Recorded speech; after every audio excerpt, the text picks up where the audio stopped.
दोस्तों, रात्रि का समय सिद्धि और साधना का विशेष समय माना जाता है। इस समय पर बड़ी बड़ी तामसी और दिव्य शक्तियां जागृत रहती हैं। रात के 12 बजे श्मशान और तामसी शक्तियां जैसे भूत, प्रेत, बेताल, योगिनी, भैरवी, महाकाली और त्रिपुर सुंदरी विशेष रूप से सक्रिय रहती हैं। लेकिन इस समय की गई साधना अत्यंत प्रभावी होती है और कभी असफल नहीं होती, चाहे वह किसी विधि से की गई हो या बिना विधि के। हर हर महादेव। दोस्तों, आप सभी कैसे हैं? आशा करता हूं कि आप सभी अच्छे और स्वस्थ होंगे। आज मैं आपको बताऊंगा कि अगर आप पंचाक्षरी मंत्र नमः शिवाय का जाप रात के समय, चाहे वह 10 बजे हो, 11 बजे या 12 बजे करें, तो इससे कौन कौन सी महाशक्तियां जागृत होती हैं और भगवान शंकर की कौन सी दिव्य शक्तियां प्राप्त होती हैं। अगर आप इस समय में मंत्र का जाप करते हैं तो आपको वह शक्तियां प्राप्त होंगी जो आपने कभी सोची भी नहीं होंगी। रात के समय ब्रह्मांड में विशेष ऊर्जा होती है और जब सारी दुनिया शांत रहती है तो देवी देवताओं से संपर्क करना बहुत सरल हो जाता है।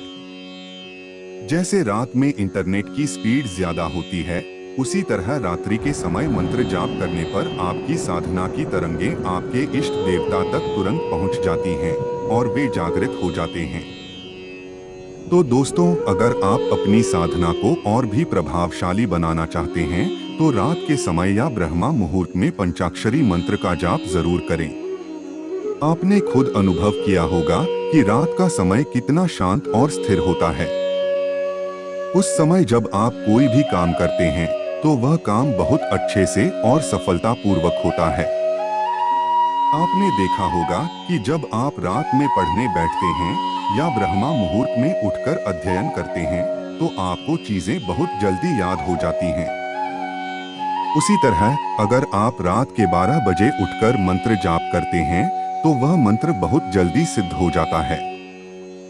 भगवान शिव, जो पहले से ही भोले और जल्दी प्रसन्न होने वाले देवता हैं, उनके मंत्र का जाप रात में करने से आपको शीघ्र सिद्धि प्राप्त होती है। जब आप नमः शिवाय का जप करते हैं तो आपकी कुंडलिनी शक्ति भी धीरे धीरे जागृत होने लगती है और आपका मंत्र सिद्ध होने की प्रक्रिया शुरू हो जाती है। लेकिन यह ध्यान रखना आवश्यक है कि 2-4 दिनों में सिद्धि नहीं मिलती। आपको नियमित रूप से मंत्र जाप करना होता है, लगातार प्रतिदिन। यदि आप स्नान नहीं कर पाते तो कोई समस्या नहीं है। बस हाथ मुंह और पैर धोकर आसन पर बैठकर रुद्राक्ष की माला लेकर नमः शिवाय का मानसिक या उपांशु जप करना शुरू कर दीजिए। लगातार 1 महीने या 2 महीने तक जाप करने से आपको आसपास दिव्य शक्तियों की उपस्थिति महसूस होने लगेगी। आपको देवी देवताओं की अनुभूति होने लगेगी। जब जब आप मंत्र जाप के लिए बैठेंगे, अपने आज्ञा चक्र पर आपको प्रकाश दिखाई देना शुरू हो जाएगा और उस प्रकाश में भगवान शिव का स्वरूप प्रकट होने लगेगा। इस साधना से आपकी एकाग्रता इतनी बढ़ जाएगी कि जब आप जाप के लिए बैठेंगे तो उठने का मन ही नहीं करेगा और आप महसूस करेंगे कि आपको और अधिक समय तक जाप करना चाहिए। इस मंत्र की शक्ति जब आपके अंदर जागृत होने लगेगी तो जो भी आप किसी के बारे में कहेंगे वह सच होने लगेगा। अगर किसी के लिए आप कुछ बुरा कहेंगे तो वह भी सच हो जाएगा और अगर अच्छा कहेंगे तो वह भी पूरा होगा। इस मंत्र से दिव्य दृष्टि भी जल्दी जागृत होती है और आज्ञा चक्र तेजी से सक्रिय हो जाता है। भगवान शिव, जो त्रिनेत्रधारी और इस ब्रह्मांड के स्वामी हैं, उनकी कृपा तो आपको प्राप्त होगी ही। लेकिन सिर्फ मंत्र जाप ही पर्याप्त नहीं है, इसके साथ आपको भगवान शिव का पूजन भी करना होगा। ऐसा नहीं है कि केवल मंत्र जपने से ही सब कुछ हो जाएगा। प्रतिदिन सुबह स्नान के बाद भगवान शिव के सामने दीपक और धूप जलाना जरूरी है।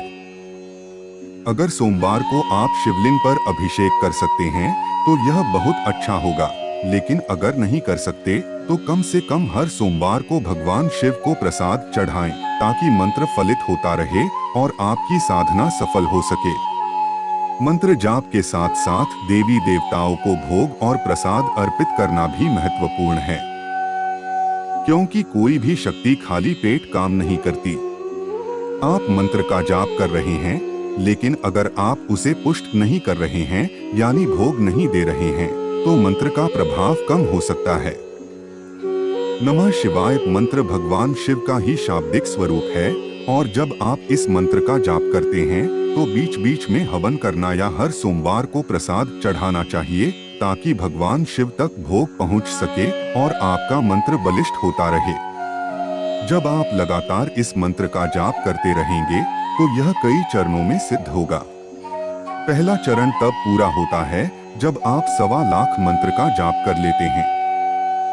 इस पहले चरण की सिद्धि में आपको छोटी छोटी शक्तियां प्राप्त होने लगेंगी, जैसे किसी घटना का पूर्वाभास होना, किसी के बारे में आंतरिक जानकारी प्राप्त होना या भविष्य में किसी के साथ क्या होने वाला है यह जानने की क्षमता।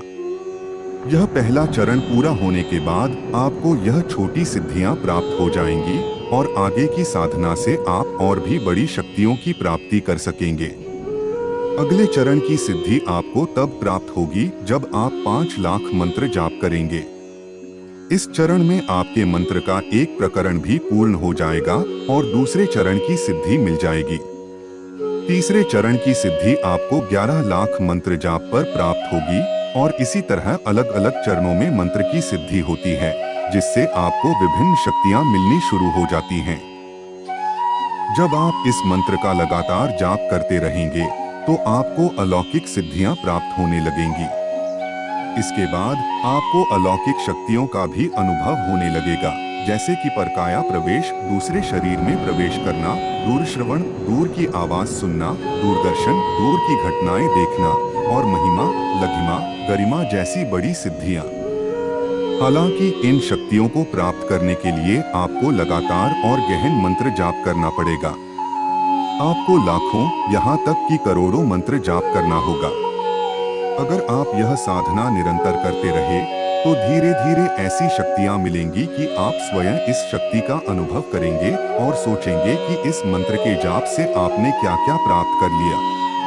मंत्र जाप से आपके अंदर की मोहमाया और सभी भौतिक इच्छाएं खत्म हो जाएंगी और आपके अंदर वैराग्य का जन्म होने लगेगा। आपको इस मंत्र से बड़ी बड़ी सिद्धियां प्राप्त होंगी। तो दोस्तों, इस वीडियो को यहीं समाप्त करता हूं। आशा करता हूं कि आपको यह जानकारी पसंद आई होगी। अगर आप चैनल पर नए हैं तो चैनल को सब्सक्राइब करें, वीडियो को लाइक और शेयर करें। फिर मिलेंगे एक नई वीडियो में। धन्यवाद। हर हर महादेव।